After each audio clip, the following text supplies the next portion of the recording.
Hello student, स्वागत है आपका हिमालय एजू के इस प्लेटफॉर्म पर। जैसा आपको पता होगा कि CUET UG 2026 के जो फॉर्म है वो निकल चुके हैं, ठीक है। तो आज इस पूरी क्लास में इसकी इंपॉर्टेंट डेट्स के बारे में बात करेंगे, सब्जेक्ट सिलेक्शन के बारे में बात करेंगे, इसके अलावा एग्जाम पैटर्न और इसकी स्कीम के बारे में बात करेंगे और इसके फीस स्ट्रक्चर के बारे में बात करेंगे। मतलब एक ही क्लास में आपको पूरी इंफॉर्मेशन दे दी जाएगी। तो इसकी थोड़ी डेट्स को देख लेते हैं कि इसकी इंपॉर्टेंट डेट्स कौन सी है। तो जैसे आपको पता होगा कि ऑनलाइन जो रजिस्ट्रेशन है वो स्टार्ट हो चुका है। 3 जनवरी 2026 से इसके ऑनलाइन रजिस्ट्रेशन स्टार्ट हो चुका है। इसके अलावा आप कब तक फॉर्म फिल कर सकते हैं, लास्ट डेट क्या है? लास्ट डेट है आपकी 30 जनवरी 2026 और 30 जनवरी 2026 को आप 11:50 PM तक ये फॉर्म फिल कर दीजिएगा। मतलब इतना भी लेट मत कीजिएगा, आप पहले ही फॉर्म फिल कर दीजिएगा, ठीक है। इसके अलावा अगर आपने बाय चांस अपनी फीस जमा नहीं की हो, ठीक है, फॉर्म की, तो आपको टाइम दिया हुआ है 31 जनवरी 2026 तक लास्ट डेट है फी पेमेंट की। मतलब इस डेट को आप अपनी फीस जमा कर सकते हैं बाई चांस आपने नहीं की हो तो।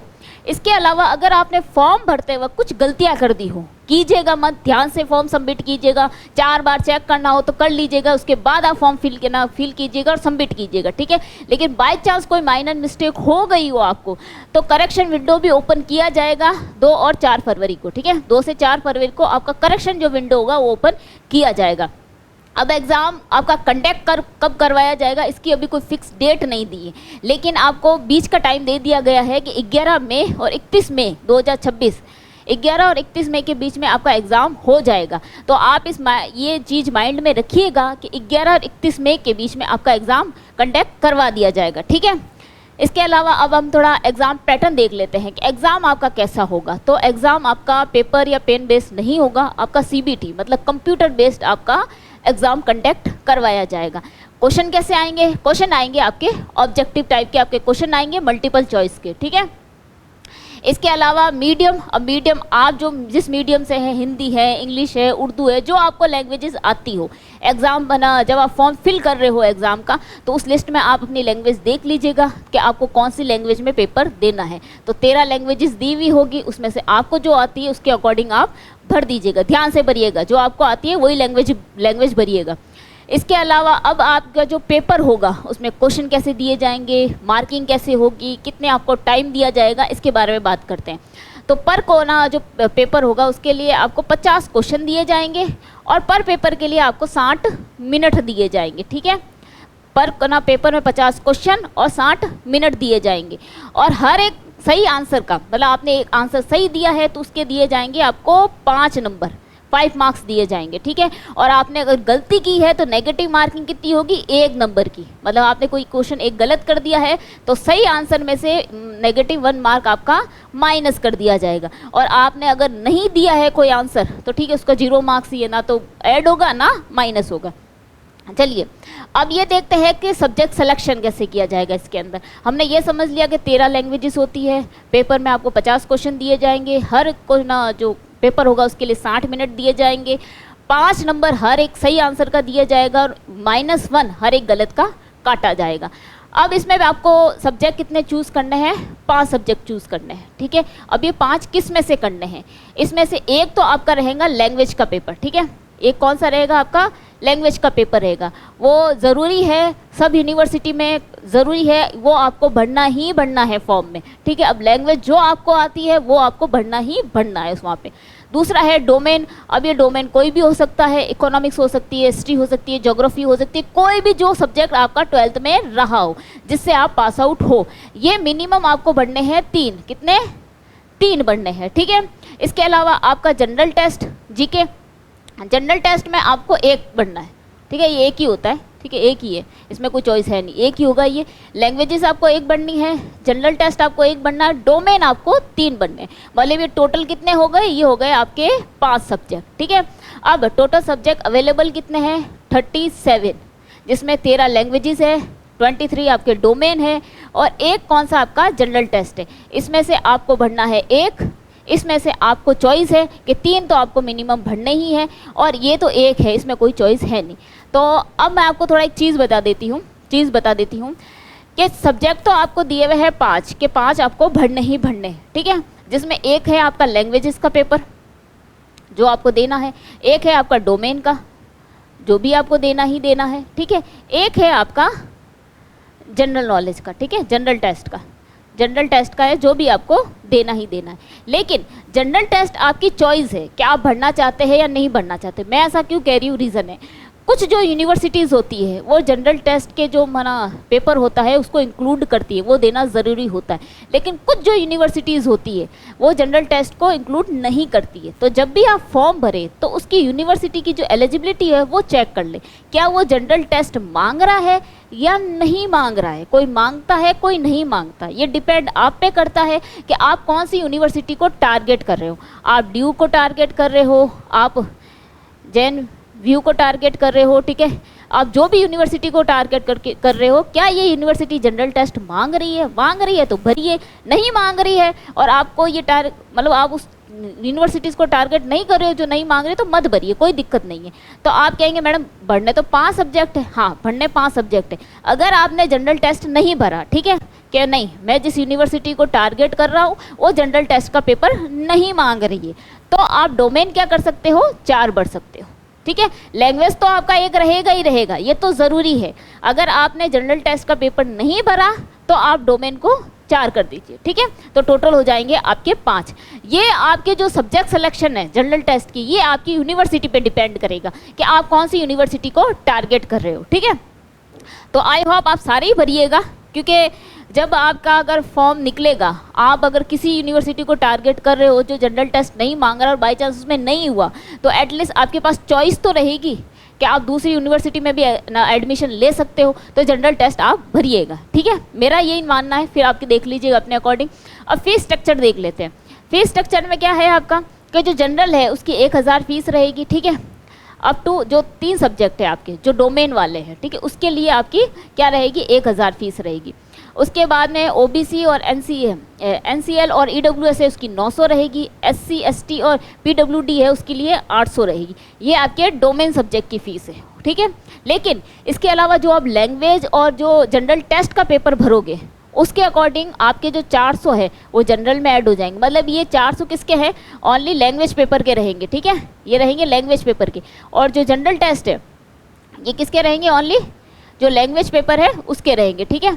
और जो जनरल है उसके भी क्या हो रहेंगे, ये अलग से होगा, ये अलग से नहीं। ऐसा नहीं है कि 400 दोनों के, नहीं, ईच के सब्जेक्ट के, मतलब 400 रहेंगे आपके लैंग्वेज के, 400 रहेंगे आपके जनरल टेस्ट के। मतलब 1000 और 400 और इसके भी 400, तो कितने हो गए आपके 1800। मतलब 1800 रुपये में आप 5 सब्जेक्ट भर सकते हो, ठीक है। इसके अलावा जो ओबीसी वगैरह ईडब्ल्यूएस है उसके 775 रहेंगे और जो एससी एसटी और पीडब्ल्यू है उसके 350 रहेंगे। ये ईच सब्जेक्ट के हैं, याद रखिएगा, ठीक है। 400 अगर लैंग्वेज के लग रहा है तो 400 आपके जनरल टेस्ट के भी लगेंगे, ठीक है। तो ये रहेगा आपका जो फीस का स्ट्रक्चर है वो रहेगा। अब आपको थोड़े डॉक्यूमेंट्स के रिगार्डिंग थोड़ी चीज़ें बता देते हैं कि आपको ये जनरल नॉलेज रहे जब आप एग्जामिनेशन फॉर्म फिल करने जाओ। और मेरी ये मानना कि अपने जो आसपास कोई ई मित्र है, ठीक है, जो फॉर्म भरते हो वहीं से ही भरवाना, आप मत भरना, क्योंकि इसमें एक भी गलती हो जाएगी ना तो बहुत भारी पड़ेगी आपको जो सब्जेक्ट सिलेक्शन होता है ये प्रोसेस थोड़ा लंबा होता है, ठीक है। तो आप जो आसपास जो भी फॉर्म भर रहे हो, जिनको एक्सपीरियंस हो, ठीक है, वहाँ पे जाके आप फॉर्म फिल कराना। लेकिन थोड़ी जनरल नॉलेज दे देते हैं आपको कि आपको क्या क्या चाहिए होगा। देखिए, आपको जो पासवर्ड साइज़ आपकी फ़ोटो चाहिए होगी। अब इसमें क्या है, जो फॉर्मेट होगा वो रहेगा जेपीजी और जेपीईजी का, ठीक है। ये फॉर्मेट वो जो भरेंगे उनको समझ में आ जाएगा। और जो साइज़ रहेगी वो 10 KB और या फिर 200 KB के बीच में रहेगी। अब आपको रंगीन फ़ोटो ले जानी है, ध्यान रखिएगा, अपनी जो फ़ोटो खिंचवाएंगे आप कलरफुल खिंचवाना, और जो बैकग्राउंड है वो वाइट रखिएगा। अगर ऐसी फ़ोटो नहीं है तो खिंचवा लीजिए, बैकग्राउंड जो है वो वाइट रहना चाहिए और फ़ोटो जो है वो आपकी कलरफुल होनी चाहिए, ठीक है। इसके अलावा जो सिग्नेचर होंगे उसका भी फॉर्मेट आपका सेम ही रहेगा, ओके। साइज़ भी आपकी है ना 10 KB से 50 KB के बीच रहेगी। और जो साइन करिएगा वो साफ़ सुथरा कीजिएगा और साइन वही रखिएगा जब एग्ज़ाम आप देने जाते हो ना, तो आप जब एग्ज़ाम दे रहे हो ना तो उससे पहले वो आपको एक ना साइन करवाते हैं, ठीक है। तो वो साइन और आपका जो यहाँ साइन आप कर रहे हो वो साइन सेम होना चाहिए, ठीक है। तो ये ध्यान रखिएगा, ऐसा नहीं यहाँ पे अलग कर रहे हो वहाँ पे आप जमा के साइन अलग कर रहे हो, नहीं, साइन सेम रखिएगा, याद रखिएगा, नहीं तो फ़ोटो खींच के रख लीजिएगा। इसके अलावा अगर आप एसटी, एससी, ओबीसी या ईडब्ल्यूएस कैटेगरी से बिलोंग करते हैं तो इसका सर्टिफिकेट आप तैयार रखिएगा, ठीक है। इसका ना फॉर्मेट ये सर्टिफिकेट आपका आना वहाँ पे अपलोड होगा PDF फॉर्म में।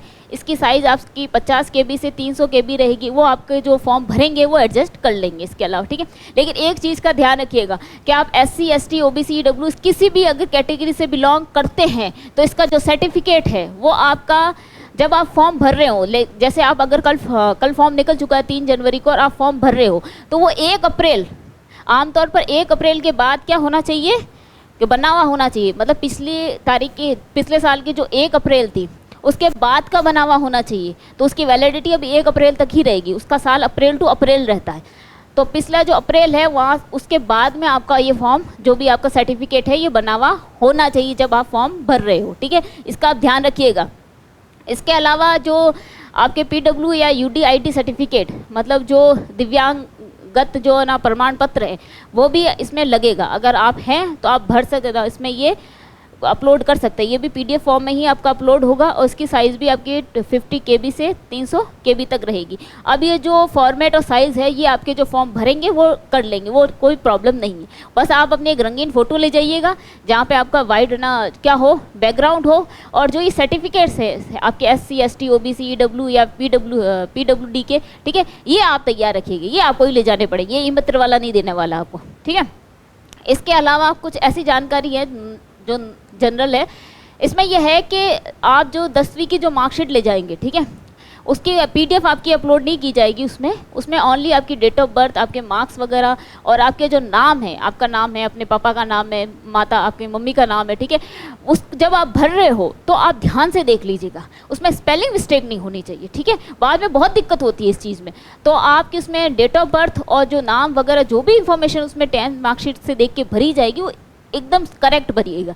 इसके अलावा 12th की मार्कशीट के आपकी क्या है, या तो अगर आप इस साल अपेयर हो रहे हैं, 12th का एग्ज़ाम आपने अभी दिया है, बोर्ड होने वाले हैं, ठीक है, तो उसमें आपके रोल नंबर वगैरह आ जाएंगे। और अगर आपने पिछले साल 12th पास कर ली है, ठीक है, तो उसमें आपकी सारी बाकी जो डिटेल्स है वो आएगी। आपकी जो कह सकते हैं कि मार्क्स वगैरह जिस साल आपने पास किए वो सारी आएगी। लेकिन आप अगर इस साल ही अपेयर हुए हैं तो आपके स्कूल की डिटेल्स भरी जाएगी और आपके रोल नंबर भरे जाएंगे। मतलब आपकी अगर मार्कशीट नहीं आई है, सिर्फ आप अब एग्ज़ाम देंगे बोर्ड का, तो भी आप ये फॉर्म फिल कर सकते हैं, कोई दिक्कत नहीं। इसके अलावा आपके पास कोई एक वैलिड है ना, आपका कुछ भी ID कार्ड होना चाहिए। अब आधार कार्ड तो सबके पास होता ही है, ठीक है, तो आधार कार्ड आपका लगेगा इसमें। इसके अलावा आपको एक कोई एक्टिव मोबाइल नंबर या फिर आपको ईमेल ID देनी है, ठीक है, उसको आपको चेक करते रहना है, क्योंकि उस पर आपका जब रजिस्ट्रेशन आपकी एडमिट कार्ड वगैरह आएगा या इसके रिगार्डिंग कोई इन्फॉर्मेशन आएगी तो आपको इजीली वो मेल कर सके या फिर आपको SMS के थ्रू या कॉल के थ्रू, जैसे भी इनका जो पैटर्न होता है आपको इन्फॉर्म कर सके, ठीक है। तो OTP आप अपना खुद का अगर फ़ोन है तो वो दे दीजिएगा, आजकल तो सबके पास ही होता है, ठीक है। नहीं तो अपने पापा या मम्मी का फ़ोन नंबर दे के रखिएगा या फिर अपनी ईमेल ID दे के रखिएगा, और वही रखिएगा, उस पर ही आपको सारी इन्फॉर्मेशन प्रोवाइड की जाएगी, ठीक है। और इसके अलावा पेमेंट कैसे होगा, पेमेंट आपका ऑनलाइन ही रहेगा, डेबिट या क्रेडिट कार्ड से रहेगा या UPI से आप फीस भर सकते हैं, ये सारा पैटर्न रहेगा। अब इसके अलावा आपको और कोई इन्फॉर्मेशन चाहिए, ठीक है, कि स्टेप बाय स्टेप जो फॉर्म भरने की जो ना इन्फॉर्मेशन है वो हमने कल जो वीडियो में दे दी है आपको, अगर वो वीडियो का लिंक है वो आपको डिस्क्रिप्शन में दे दिया जाएगा, स्टेप बाय स्टेप फॉर्म भरना भी कैसे है। और इसके अलावा आपको डोमेन सब्जेक्ट की अगर कोई बुक्स चाहिए, मॉक टेस्ट लगाने हो, ठीक है, आपको क्वेश्चंस पेपर चाहिए, क्वेश्चंस कैसे आते हैं, ठीक है, इसके रिगार्डिंग, या फिर आपको जो जनरल टेस्ट की बुक चाहिए उसमें आपको तैयारी करनी है, आप ऐसी कोई यूनिवर्सिटी टारगेट कर रहे हैं जिसमें जनरल टेस्ट का पेपर लगेगा और वो मांगेंगे ही मांगेंगे, इसके रिगार्डिंग आपको जितनी भी बुक्स चाहिए वो या तो हमारे अमेज़ॉन पे या हमारे जो ना डिटेल्स है, नंबर वगैरह है, आपको दे दिए जाएंगे, आप कॉल करके भी डायरेक्ट मंगवा सकते हो। और इसके अलावा आपको और कोई इन्फॉर्मेशन चाहिए, कोई डाउट हो तो हमारे जो हेल्पलाइन नंबर है उस पर आप कॉल करके इन्फॉर्मेशन ले सकते हो, अपने डाउट सॉल्व कर सकते हो। और बाकी इसके रिगार्डिंग कोई भी और इन्फॉर्मेशन आएगी तो हमारे जो हिमालय एजू जो हब है इस प्लेटफॉर्म पे आपको वो प्रोवाइड कर दी जाएगी, ठीक है। मिलते हैं आपको कोई नई इन्फॉर्मेशन के साथ में, जब तक के लिए good bye and take care.